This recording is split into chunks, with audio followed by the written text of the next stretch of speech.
입당송. 주님, 당신은 의로우시고 당신 법규는 바로옵니다. 당신 종에게 자애를 베푸소서.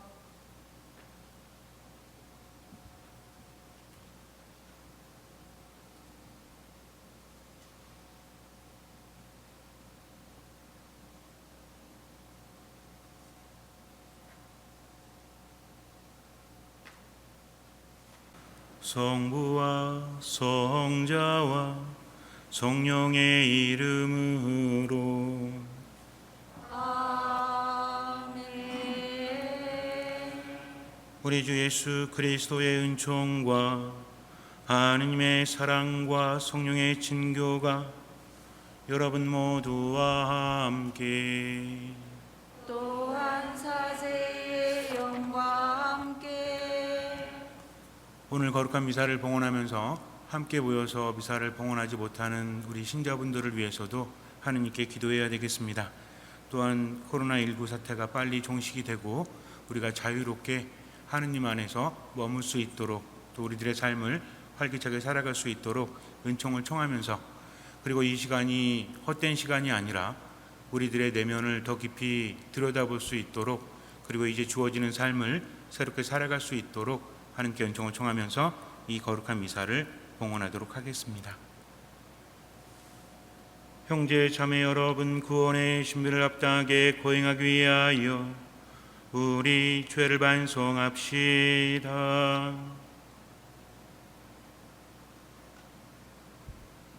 전능하신 하느님과 형제들에게 고백하오니 생각과 말과 행위로 죄를 많이 지었으며 자주 물을 소리하였나이다. 제 탓이요 제 탓이요 제 큰 탓이옵니다. 그러므로 간절히 바라오니 평생 동정이신 성모 마리아와 모든 천사와 성인과 형제들은 저를 위하여 하느님께 빌어주소서. 전능하신 하느님, 저희에게 자비를 베푸시어 죄를 용서하시고 영원한 생명으로 이끌어 주소서. 아멘. 주님, 자비를 베푸소서. 주님, 자비를 베푸소서. 그리스도님, 자비를 베푸소서. 그리스도님, 자비를 베푸소서. 주님, 자비를 베푸소서. 주님, 자비를 베푸소서. 하늘 높은 데서는 하느님께 영광, 땅에서는 주님께서 사랑하시는 사람들에게 평화. 주 하느님, 하늘의 임금님, 전능하신 아버지 하나님, 주님을 기리나이다, 찬미하나이다. 주님을 음숭하나이다, 찬양하나이다. 주님 영광 크시오니 감사하나이다. 내 아들 주 예수 그리스도니, 주 하느님, 성부의 아드님, 하느님의 어린 양, 세상의 죄를 없애시는 주님, 저희에게 자비를 베푸소서. 세상의 죄를 없애시는 주님, 저희의 기도를 들어주소서. 성부 오른편에 앉아 계신 주님, 저희에게 자비를 베푸소서. 홀로 거룩하시고 홀로 주님이시며 홀로 높으신 예수 그리스도님, 성령과 함께 아버지 하느님의 영광 안에 계시나이다. 아멘. 기도합시다. 하느님, 저희를 구원하시어 사랑하는 자녀로 삼으셨으니 저희를 인자로이 굽어보시고 그리스도를 믿는 이들에게 참된 자유와 영원한 유산을 주소서. 성부와 성령과 함께 천주로서 영원히 살아계시며 다스리시는 성자 우리 주 예수 그리스도를 통하여 비나이다. 아멘. 말씀 전례가 시작됩니다.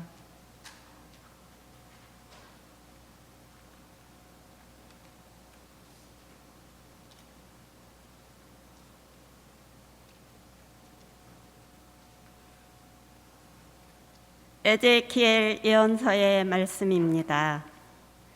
주님께서 이렇게 말씀하신다. 너 사람의 아들아, 나는 너를 이스라엘 집안의 파수꾼으로 세웠다. 그러므로 너는 내 입에서 나가는 말을 들을 때마다 나를 대신하여 그들에게 경고해야 한다.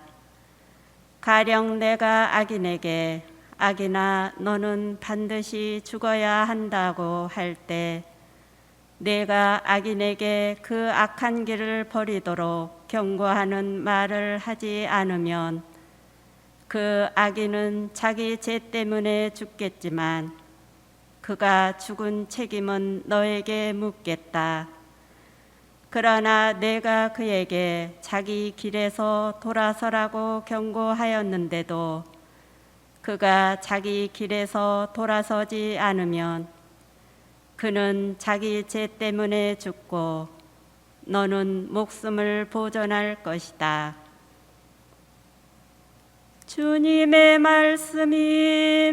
말씀입니다. 하느님 감사합니다. 오늘 주님 목소리에 귀를 기울여라. 너희 마음을 무디게 하지 마라. 오늘 주님 목소리에 귀를 기울여라. 너희 마음을 무디게 하지 마라. 어서와 주님께 노래 부르세. 구원의 바위 앞에 환성 올리세. 감사하며 그분 앞에 나아가세. 노래하며 그분께 환성 올리세. 오늘 주님 목소리에 귀를 기울여라. 너희 마음을 무디게 하지 마라. 어서와 엎드려 경배드리세. 우리를 내신 주님 앞에 무릎 꿇으세. 그분은 우리의 하느님, 우리는 그분 목장의 백성, 그분 손이 이끄시는 양떼로세. 오늘 주님 목소리에 귀를 기울여라. 너희 마음을 무디게 하지 마라. 오늘 너희는 주님 목소리에 귀를 기울여라. 머리바에서처럼 마사의 그날 광야에서처럼 너희 마음을 무디게 하지 마라. 거기에서 너희 조상들은 나를 시험하였고 내가 한 일을 보고서도 나를 떠보았다. 오늘 주님 목소리에 귀를 기울여라. 너희 마음을 무디게 하지 마라. 사도 바오로의 로마서 말씀입니다. 형제 여러분, 아무에게도 빚을 지지 마십시오. 그러나 서로 사랑하는 것은 예외입니다. 남을 사랑하는 사람은 율법을 완성한 것입니다. 간음해서는 안 된다. 살인해서는 안 된다. 도둑질해서는 안 된다. 탐내서는 안 된다는 계명과 그 밖에 다른 계명이 있을지라도 그것들은 모두 이 한마디, 곧 내 이웃을 너 자신처럼 사랑해야 한다는 말로 요약됩니다. 사랑은 이웃에게 악을 저지르지 않습니다. 그러므로 사랑은 율법의 완성입니다. 주님의 말씀입니다. 하느님 감사합니다. 알렐루야, 알렐루야. 하느님이 그리스도 안에서 세상을 당신과 화해하게 하시고 우리에게 화해의 말씀을 맡기셨네. 알렐루야.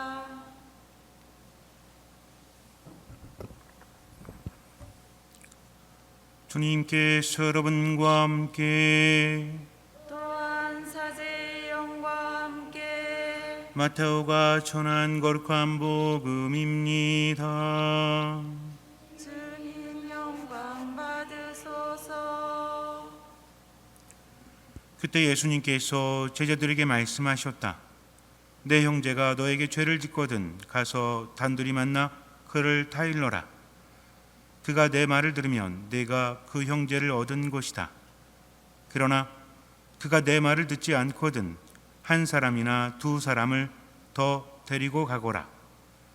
모든 일을 둘이나 세 증인의 말로 확정지어야 하기 때문이다. 그가 그들의 말을 들으려고 하지 않거든 교회에 알려라.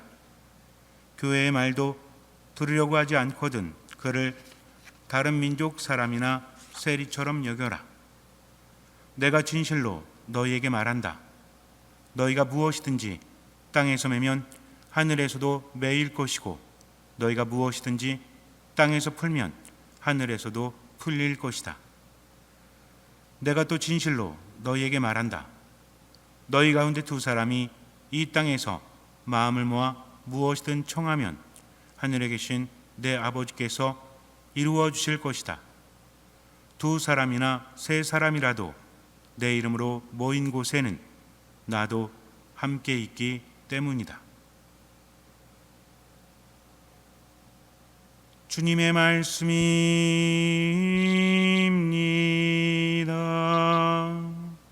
그리스도님 찬미합니다.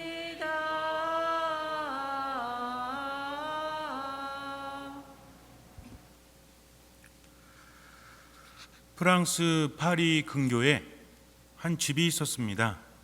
90이 넘은 할머니가 이 집에 살다가 이사를 결정을 하셨어요. 오랫동안 살던 집에서 떠나기 위해서 인부들을 불러서 짐을 정리하는데 거기 있던 사람 중에 한 명이 부엌에서 그림 하나를 발견합니다. 목판으로 된 그림이었는데 뭔가 좀 수상한 그런 그림이었어요. 할머니에게 이 그림은 무엇입니까? 라고 물었더니 할머니가 우리 집에서 계속 내려오던 건데 나도 부모님께 받은 건데 무슨 그림인지 잘 모르겠다. 그래서 부엌에 그냥 걸어 놓은 거다. 기름때가 많이 묻어 있었고 좀 희미하게 보였습니다. 할머니는 대수롭지 않게 그냥 그림이다. 어디서 구했는지 모르겠지만 우리 집에서는 나름 소중한 거다 라고 말합니다. 근데 이 사람은 그림의 조예가 굉장히 깊은 사람이었거든요.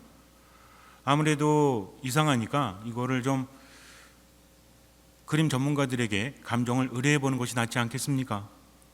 90 넘은 할머니가 귀찮잖아요. 뭘 그렇게 하냐고. 그냥 집에 걸려있는 여느 집에 가면 다 걸려있는 그런 그림인데 그래도 계속해서 끈질기게 졸라대니까 전문가에게 그림의 감정을 맡깁니다. 전문가들은 그 그림을 보고 한창을 보고 깜짝 놀랐어요. 왜냐하면 그것이 치마부의 그림이었기 때문입니다.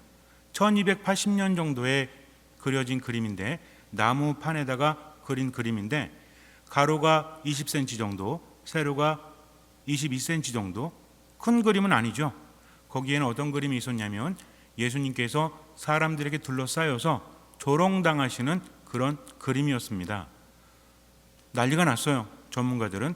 왜냐하면 치마부에는 비잔틴 영향을 많이 받고 거기에 그림이나 또는 문화 영향을 받고 피렌체에서 많은 이들의 화가들의 스승격이 된 그런 사람이었기 때문에 굉장히 유명한 사람입니다. 이 사람은 서명을 남기지 않았지만 이 사람의 그림체에는 특별한 특징이 있었다고 합니다. 많은 그림이 남겨지지 않았지만 정말 대단한 그림들, 마에스토라는 그림도 있는데 아마 여러분들은 그 그림을 보면 좀 아실 거예요. 처음 보는 그림이라고 할지라도 성모님이 예수님을 안고 계시고 주변에 6명의 천사가 있습니다. 그리고 그리스도의 모습들, 우리가 보기만 해도 주제를 알 수 있는 그런 유명한 그림들을 남겼다는 거죠. 그리고 그리스도의 십자가 작품 중에는 마치 다메아노의 십자가처럼 이렇게 우리가 떼제 미사 때도 그런 걸 쓰긴 하지만 예수님께 십자가에서 이렇게 매달려 계신데 예수님이 좀 갈상갈상하십니다. 좀 기세요. 이렇게 어떤 그림인지 머리에 그려주신지 모르겠지만 굉장히 유명한 오래된 그림이라는 거죠. 그래서 어쨌든 이 조롱당하시는 예수님의 그림을 경매에 붙입니다. 경매가가 하나로 300억이 넘었대요. 엄청난 거죠. 대단하지 않습니까? 그렇다면 왜 그림의 가치를 몰랐을까요? 평생을 봤는데 부모님도 보고 이 할머니도 봤죠. 근데 어디다 걸어놨어요? 부엌에다 걸어놨다는 겁니다. 기름때가 묻었는데 다행히도 그림의 손상이 없었다고 합니다. 그 가치를 제대로 알지 못했거든요. 잘 그린 그림이기 때문도 그렇지만, 오래된 그림이기 때문도 그렇지만, 그것을 그린 사람이 대단하기 때문입니다. 어떤 그림이라는 것이 그렇잖아요. 우리나라에서도 경매하는 프로그램을 보면 어떤 그림이 딱 나왔다, 이것이 또는 글씨가 나왔을 때 어떤 유명한 사람의 김정희의, 추사 김정희의 글씨다 하는데 낙관이 찍혀 있지 않으면 값어치가 떨어지지 않습니까? 그래서 어떤 화가가 그림을 그렸느냐 또는 어떤 문장가가 글씨를 썼느냐에 따라서 그 사람이 대단하면 그림이나 글씨의 가치도 올라갈 수밖에 없다는 거죠. 우리가 잘 알고 있는 모나리자라는 작품이 있죠. 레오나르도 다빈치. 루브르 박물관에 가면 조그만 이렇게 그림이 있는데 이거 보기 위해서 수많은 사람들이 서 있습니다. 계속 볼 수도 없어요. 한참 서 있는데 지나가라고 그러면 지나가야 돼요. 저쪽에 아주 멀리 그림이 있고 그 가운데가 유리 같은 걸로 막혀 있기 때문에 제대로 보이지도 않습니다. 크지도 않은데 수많은 사람들이 그 그림을 보기 위해서 거기에 서 있죠. 앞에 몇 명은 보고 뒤에 몇 명은 못 볼지도 몰라요. 그리고 지나가야 됩니다. 이 그림이 전문가들이 얼마인가를 따져봤더니 40조 원이 넘는데요. 40조 원이면 굉장히 큰 돈이죠. 어떤 사람은 60조가 넘는다고 말을 하기도 합니다. 왜 그럴까요? 잘 그렸기 때문에. 여러분들 모나리자 그림은 아시죠? 눈썹도 없잖아요. 보면 어떤 생각이 들어요?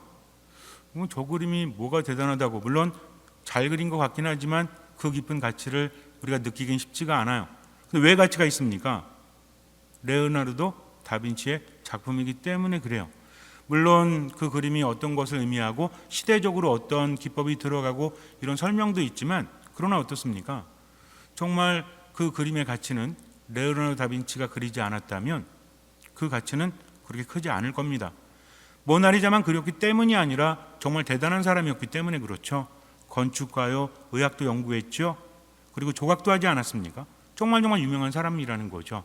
그 사람이 있었기 때문에 그 그림의 가치는 높을 수밖에 없는 것입니다. 루브르 박물관에서는 절대로 그 그림을 팔지 않는다고 합니다.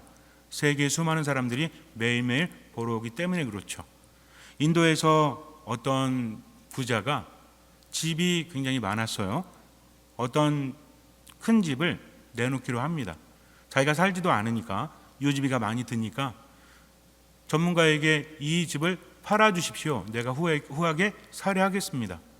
이 사람이 신문에 냈습니다. 워낙 큰 집이기 때문에 이 집은 어떻고 해서 조목조목 대단한 점을 부각시켜가지고 선전을 한 거죠. 그 다음날 신문을 본 많은 사람들이 연락을 하는데 주인한테 전화가 온 거예요. 이 집을 팔지 않겠습니다. 왜냐하면 이 집이 그런 가치를 가진지 내가 몰랐기 때문입니다. 라고 말을 했다고 합니다. 자기 집이었는데도 불구하고 자기는 가치를 발견하지 못했고, 부동산 전문가가 그 집에 대한 특징을 사실 그대로 사람들에게 알리니까 그걸 보고 집을 팔지 않겠다고 말을 한 거죠. 어떤 것의 가치는 우리가 알 수도 있고 모를 수도 있습니다. 우리 자신도 마찬가지라는 거죠. 우리가 신앙을 가지고 세상을 살아가면서 때로는 신앙과 세상적인 삶에 대해서 갈등을 할 때가 있죠. 어떻습니까? 하느님을 믿는데 세상이 왜 이런가? 그러나 이런 세상에 살면서도 하느님을 믿기 때문에 희망을 가질 수 있다는 가치는 우리가 깨닫지 못할 수도 있다라는 거죠. 세상은 하느님께서 분명히 개입하시고 하느님께서 이끄시지만 인간이 하는 결과가 세상에 그대로 적용이 된다라는 것이죠. 하느님께서 바라시는 것은 우리가 청하는 기도를 들어주시는 것, 그 외에도 무엇입니까? 하나님의 뜻대로 세상이 변하기를 바라신다는 거죠. 우리는 많은 것들을 하느님께 청하지만 하느님께서는 우리에게 아주 중요한 것을 주려고 하십니다. 우리의 바람도 들어주려고 하시지만 정말 중요한 건 뭡니까? 세상에서의 삶이 전부가 아니라 영원한 생명으로 이어지는 것. 어떤 사람은 그럴지 몰라요. 죽은 다음에 영원한 생명이 있고 없고는 나는 잘 모르겠는데 세상에서도 행복한 게 중요하지 않습니까? 세상에서 행복하게 살다가 죽어가지고 영원한 생명이 있다면 좋겠지만 없어도 뭐 세상 행복하게 살았으니까 라고 말을 합니다. 근데 이거는요, 아주 젊은 사람만 말할 수 있는 것 같아요. 우리들의 삶이라는 것은 시간의 흐름에 따라서 지나가기 마련이 아니겠습니까? 지금 아무리 행복하다고 할지라도 이 삶이 끝나버린다는 것은 우리를 우울하게 만들 수밖에 없다는 거죠. 중요한 건 세상을 행복하게 살기 위해서는 영원한 삶에 대한 믿음이 있어야 한다는 겁니다. 그래야만 세상을 살면서도 때로는 풀리지 않는 나의 고통들, 고민들도 의미가 있다는 거죠. 하느님께서 기억하십니다. 그분께서 이끌어주시고 치유하십니다. 기본적으로 하느님께서 모든 것을 아시고 갚아주신다는 믿음 때문에 나는 지금을 이겨낼 수 있다는 거죠. 이러한 희망은 막연하게 주어지는 것이 아니라 보증된 것입니다. 희망이 없으면 인간은 살아갈 수 없다라고 하지만 그 희망이 과연 보증된 것인가요?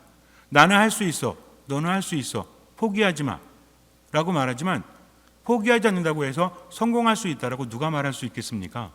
그러나 우리에게 있어서 그 희망을 보증해 주시는 분은 누구예요? 예수 그리스도라는 거죠. 우리는 하느님을 압니다. 예수님을 알아요.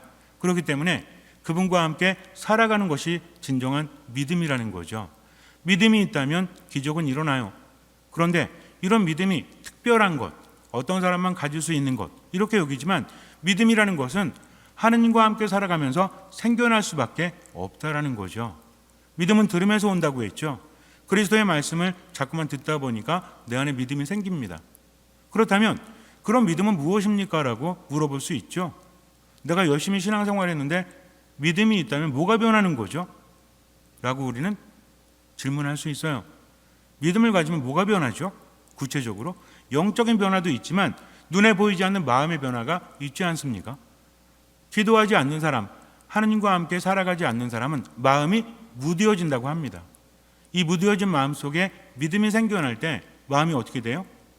무뎌지면서 다시 생기를 찾게 된다는 거죠. 오늘 화답송에서 시편을 노래할 때 우리가 뭐라고 했어요? 여러분들 분명히 함께 노래했지만 오늘 주님 목소리에 귀를 기울여라. 너희 마음을 무디게 하지 마라. 주님의 말씀이라는 것은 어떤 명령을 하고 그 명령을 따르는 것이 아니라 말씀은 살아있고 힘이 있기 때문에 그 말씀이 내 안에 온다면 마음이 무뎌지지 않게 하신다는 거죠. 우리가 살아가면서 영원한 생명을 추구하고 그것이 전부가 아니에요. 세상에서 삶도 행복해야 합니다. 세상을 살 때 분명히 눈에 보이는 가치도 있지만 우리를 행복하게 하는 것과 행복하지 않게 하는 것은 우리 마음에 있죠. 행복은 누가 느끼는 겁니까? 주변 사람들이 여러 가지를 보니까 너는 행복한 것 같아. 나 행복해요? 내가 느끼는 거죠. 어디로 느껴요? 머리로? 손으로? 마음으로 느끼죠. 그렇지 않습니까? 때로는 몸이 불편해도 마음속에 행복을 느낄 수도 있다는 것이죠. 그런데 마음이 무뎌지면 어떻습니까? 마음이 분산되고 흩어지면 행복을 느낄 수가 없어요.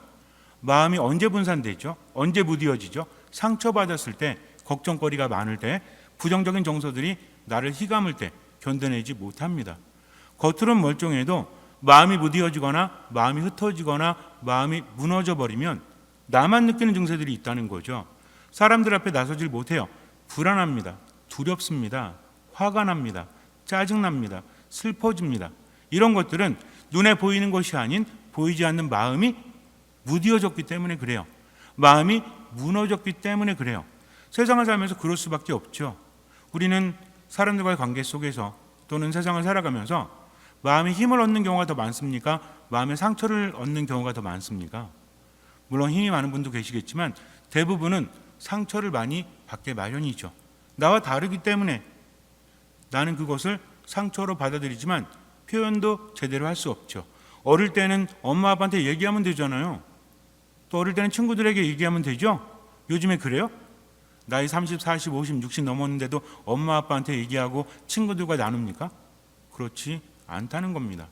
계속 상처받지만 치유되지 못하고 점점 마음은 분산되고 왜곡된 형태로 마음에 남아있으니까 무뎌질 수밖에 없다는 겁니다.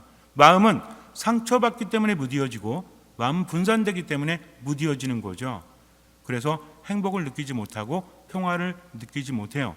어떻게 할 수가 없어요. 그런데 하느님의 말씀이 내 안에 오시면 이 마음의 무뎌짐을 치유해 주신다는 겁니다.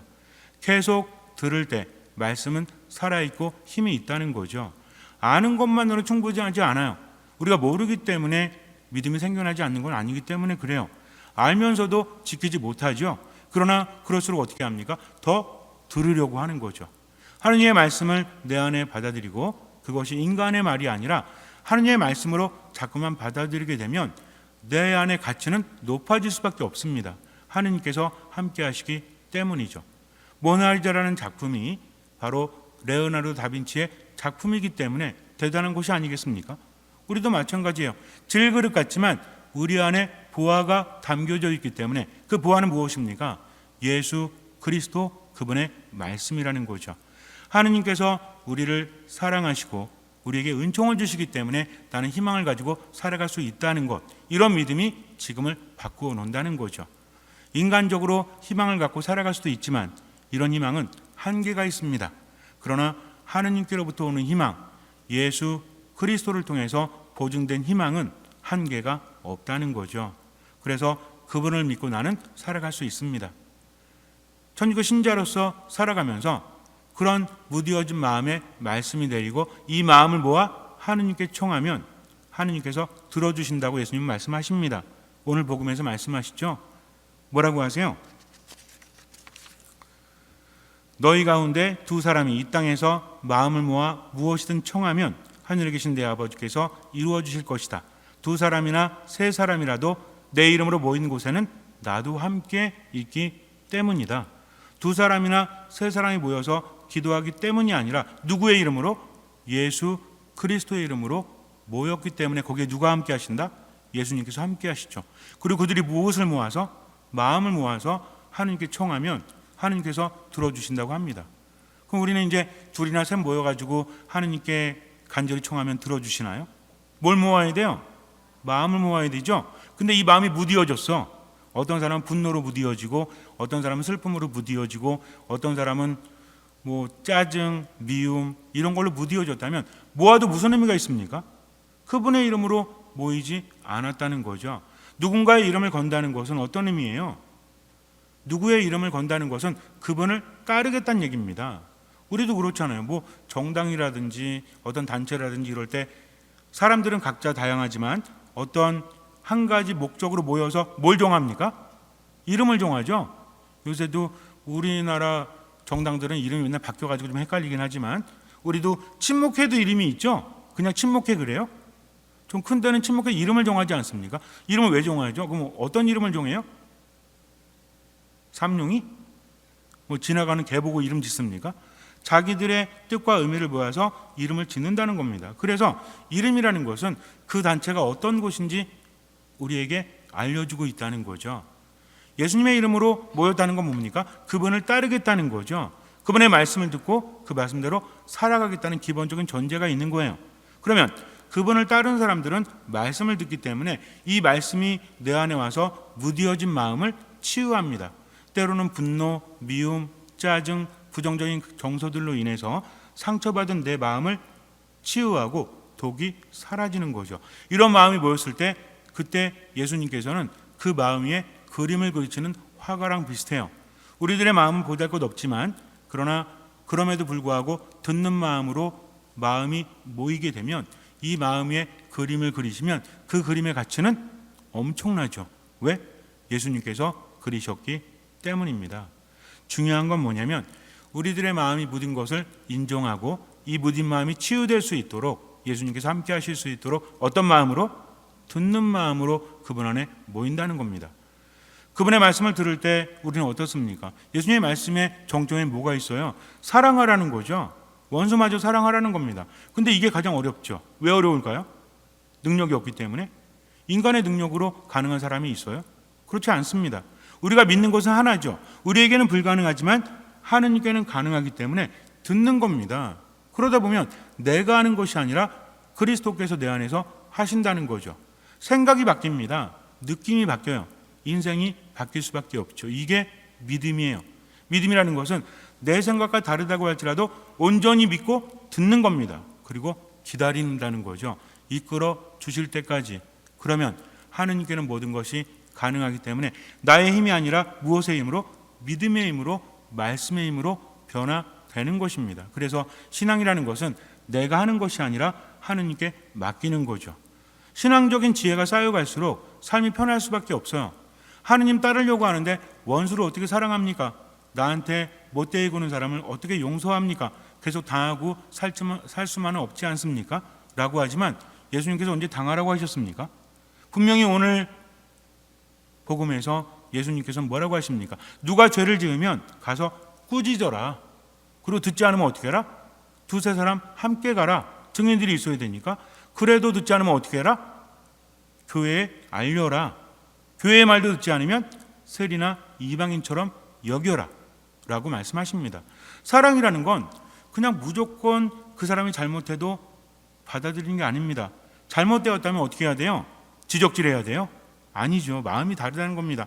하느님으로부터 벗어났기 때문에 하나님의 뜻대로 살아갈 수 있도록 알려주는 거죠. 잘못되는데도 계속 해주면 이건 뭡니까? 어떤 사람이 돈 달래요. 근데 이 사람이 정말 불쌍한 사람이에요. 그럼 돈을 주죠? 그럼 왜 줍니까? 먹고 살라고 주죠. 이 사람 갖고 가가지고 또 술 먹어요. 그래가지고 술 먹어갖고 다 그 돈 다 쓰고 와서 제가 불쌍하니까 좀 주세요. 그러면 주면 돼요, 안 돼요? 무조건적으로 사랑하라고 하셨으니까 줘야지? 아니라는 겁니다. 어떻게 해야 돼요? 꾸짖어야죠. 그 사람의 병을 고칠 수 있도록 도와줘야죠. 이게 사랑이라는 겁니다. 우리 언제 스트레스 받습니까? 내가 배려해줘도 뒤통수 치고, 내가 배려해줘도 악한 일을 하니까 내가 손해를 보니까 답답하고 미치겠는 거죠. 이건 진짜 신앙이 아니라는 거죠. 진짜 사랑이 아닙니다.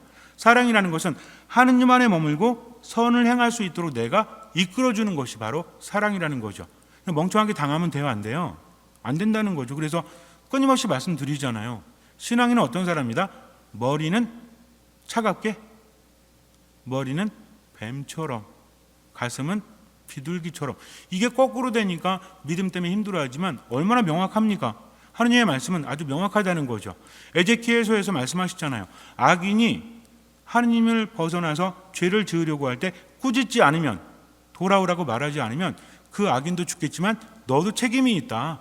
그러나 네가 말했을 때 그가 돌아오지 않으면 그는 죽겠지만 너에겐 책임이 없다라고 하십니다. 인생은 이렇게 당당하게 살아가는 것이 바로 믿음이라는 거죠. 중요한 건 내 마음이 무디어지지 않도록 하나님을 향하도록 있다면 그때부터는 걱정이 줄어들 수밖에 없죠. 왜? 명확하기 때문입니다. 어떻게 살면 돼요?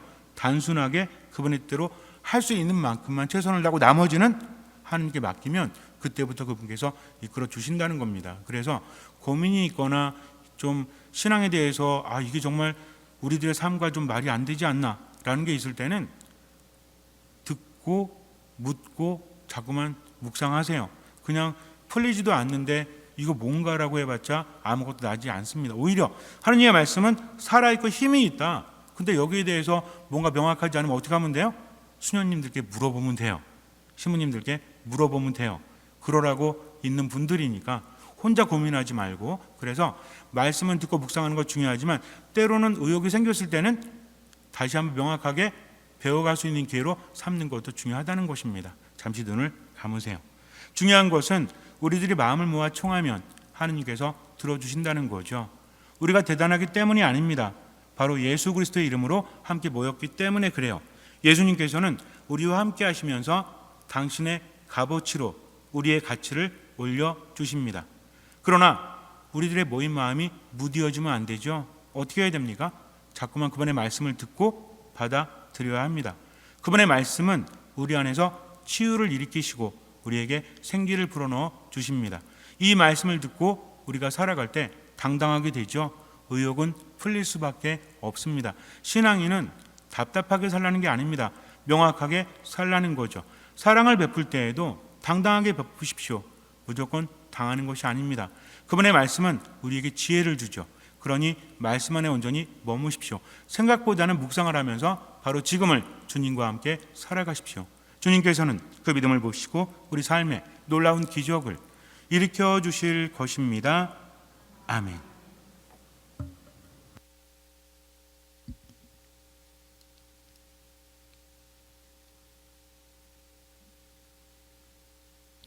일어서십시오.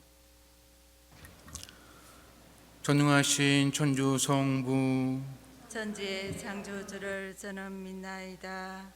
그 외아들 우리 주 예수 그리스도님 성령으로 인하여 동정 마리아께 잉태되어 나시고 본시오 빌라도 통치 아래서 고난을 받으시고 십자가에 못 박혀 돌아가시고 묻히셨으며 저승에 가시어 사한날에 죽은 이들 가운데서 부활하시고 하늘에 올라 전능하신 천주 성부 오른편에 앉으시며 그리로부터 산 이와 죽은 이를 심판하러 오시리라 믿나이다.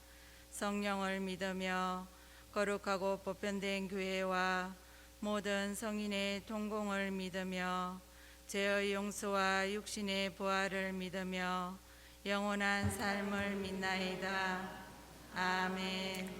형제 자매 여러분, 두세 사람이라도 마음을 모아 무엇이든 청하면 이루어 주시겠다는 하느님 아버지께 정성을 다하여 우리의 바람을 아뢰합시다.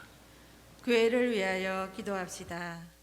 전능하신 주님, 주님만을 믿고 모든 것을 의지하는 교회를 돌보시어 마음을 모아 주님께 청하면 반드시 들어주신다는 확신을 가지고 사랑의 계명을 충실히 지키며 살아가게 하소서.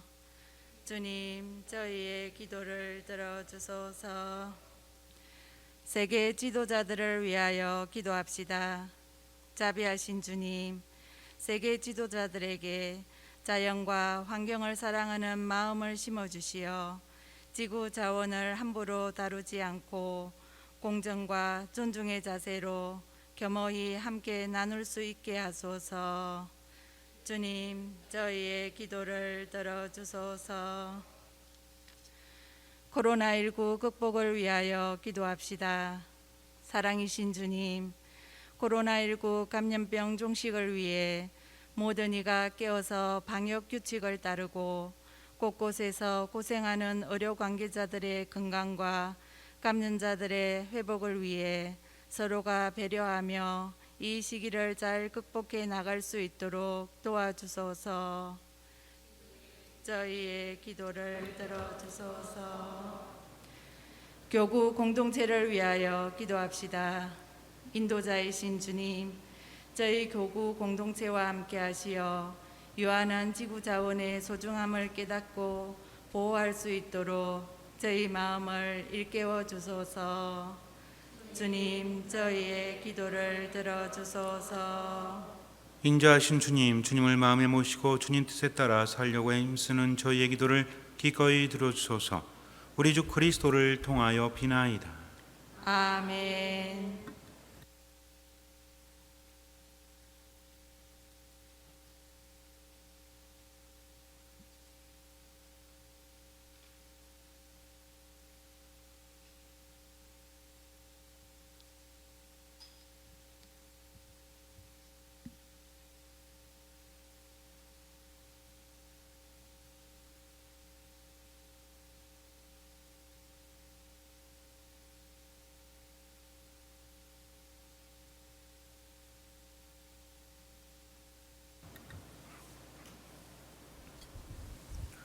오늘의 주 하느님 찬미 받으소서.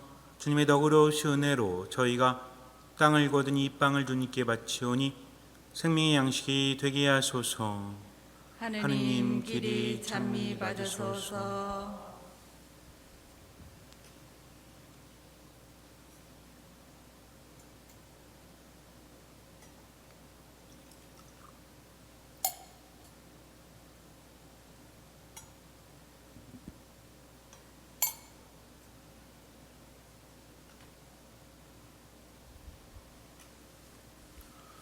오늘의 주 하느님 찬미 받으소서. 주님의 너그러우신 은혜로 저희가 포도를 갖고든 이슬을 주님께 바치오니 구원의 음료가 되게 하소서. 하느님 길이 찬미 받으소서.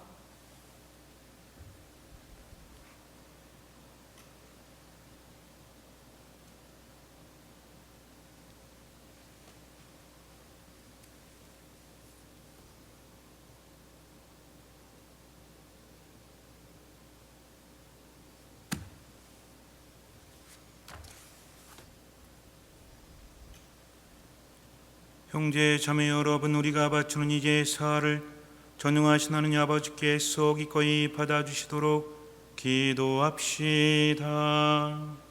사제 손으로 바치는 이 제사가 주님의 이름에는 찬미와 영광이 되고 저희와 온 교회는 도움이 되게 하소서. 하느님, 저에게 참된 믿음과 평화를 주셨으니 저희가 예물을 바쳐 지극히 높으신 하느님을 합당히 공경하고 거룩한 제사에 참여하여 온 마음으로 이 신비와 하나 되게 하소서. 우리 주 그리스도를 통하여 비나이다. 아멘.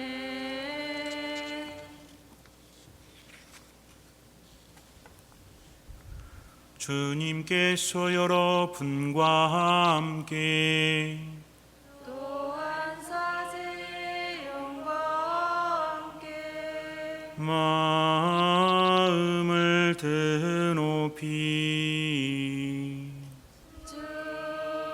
주님께 올립니다. 우리 주 하느님께 감사합시다. 마땅하고 옳은 일입니다. 거룩하신 아버지, 전능하시고 영원하신 주 하느님, 언제나 어디서나 아버지께 감사함이 참으로 마땅하고 옳은 일이며 저희 도리요 구원의 길이옵니다. 아버지께서는 세상을 더없이 사랑하시어 그리스도를 저희에게 구세주로 보내주시고 죄 말고는 저희와 똑같은 처지에서 살게 하셨나이다. 그리하여 성자를 사랑하셨듯이 저희를 사랑하시고 저희가 순종하지 않아 죄를 지어 깨뜨린 계약을 성자의 순종으로서 다시 맺어 주셨나이다. 그러므로 주님 모든 천사와 성인과 함께 저희도 주님을 찬양하며 환호하나이다. 거룩하시도다, 거룩하시도다, 거룩하시도다. 온누리의 주 하느님, 하늘과 땅에 가득 찬 그 영광, 높은 데서 호산나. 주님의 이름으로 오시는 분 찬미 받으소서. 높은 데서 호산나.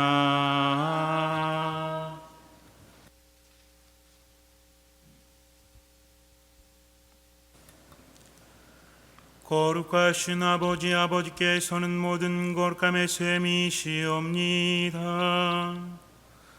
간구하오니 성령의 힘으로 예물을 거룩하게 하시어 우리 주 예수 그리스도의 몸과 피가 되게 하소서.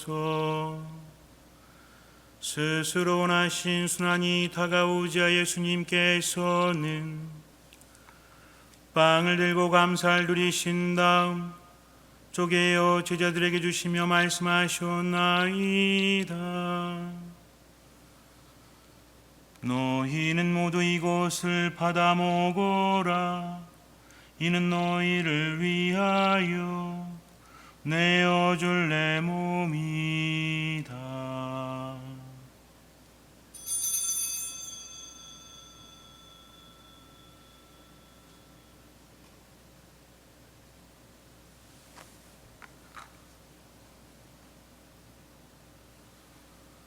저녁을 잡수시고 같은 모양으로 잔을 들어 다시 감사를 드리신 다음 제자들에게 주시며 말씀하셨나이다. 너희는 모두 이것을 받아 마셔라. 이는 새롭고 영원한 계약을 맺는 내 피의 잔이니 죄를 사하여 주려고 너희와 많은 이를 위하여 흘릴 피다.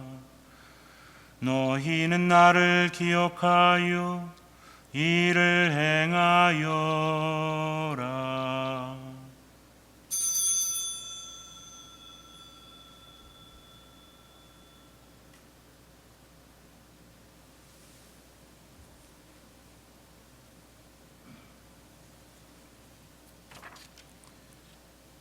신앙의 신비요 주님께서 오실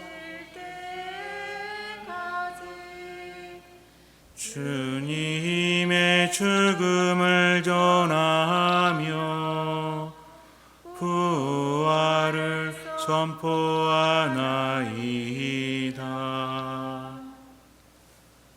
아버지, 저희는 그리스도의 죽음과 부활을 기념하며 생명의 빵과 구원의 잔을 봉헌하나이다. 또한 저희가 아버지 앞에 나와 봉사게 하시니 감사하나이다. 간절히 청하오니 저희가 그리스도의 몸과 피를 받아 모시어 성령으로 모두 한 몸을 이루게 하소서.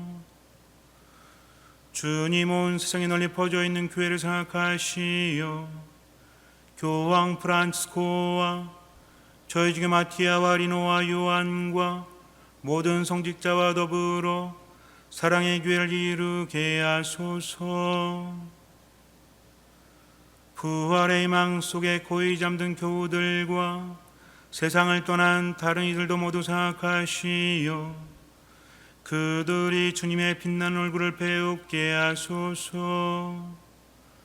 저희에게도 자비를 베푸시어 영원으로부터 주님의 사랑을 받는 하느님의 어머니 복되신 동정 마리아와 그 배필이신 성 요셉과 복된 사도들과 모든 성인과 함께 영원한 삶을 누리며 성자 예수 그리스도를 통하여 아버지를 찬양하게 하소서.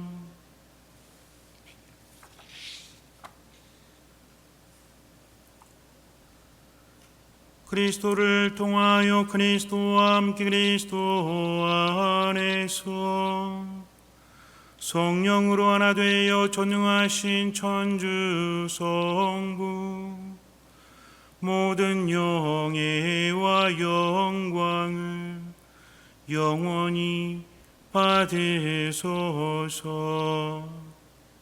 아멘.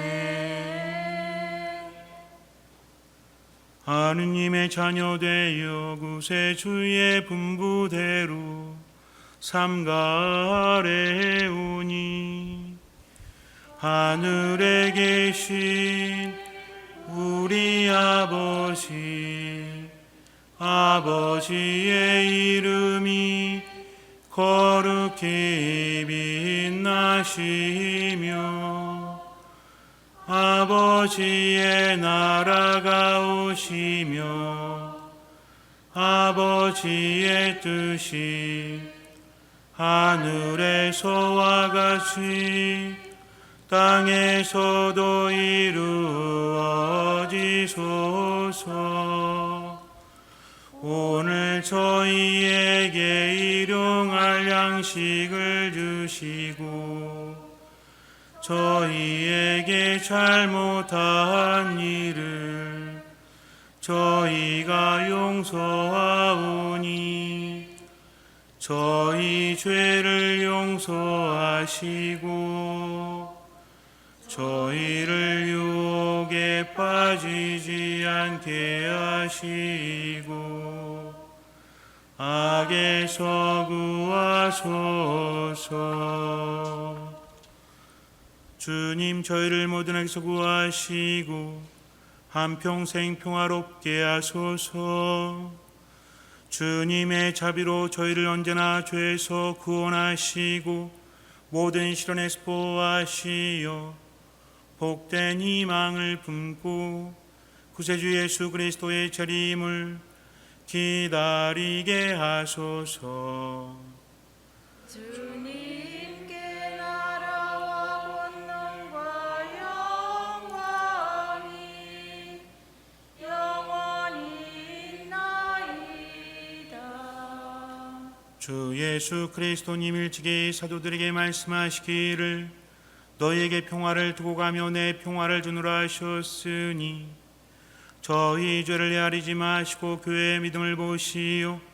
주님의 뜻대로 교회를 평화롭게 하시고 하나 되게 하소서. 주님께서는 영원히 살아계시며 다스리시나이다.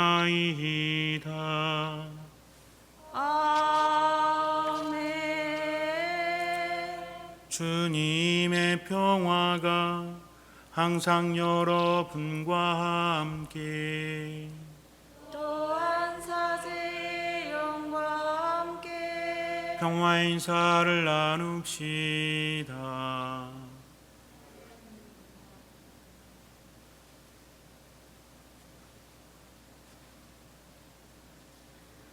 하느님의 어린 양, 세상의 죄를 없애시는 주님, 자비를 베푸소서.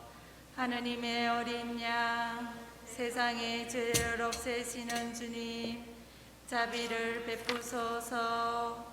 하느님의 어린 양, 세상의 죄를 없애시는 주님, 평화를 주소서.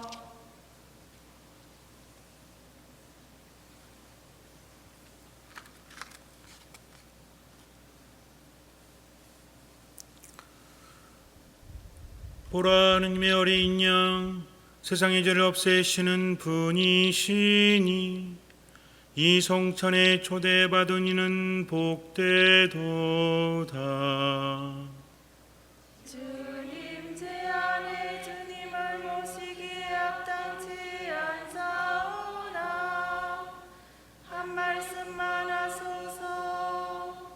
제 영혼이 곧 나으리다.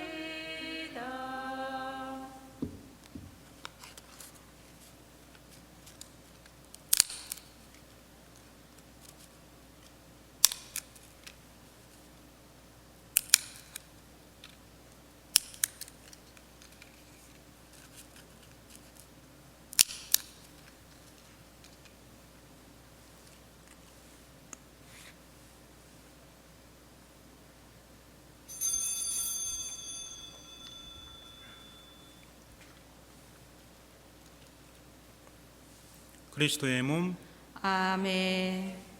영성채송. 사슴이 시냇물을 그리워하듯 하느님 제 영혼이 당신을 그리나이다. 제 영혼이 하느님을, 생명의 하느님을 목말라 하나이다.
기도합시다.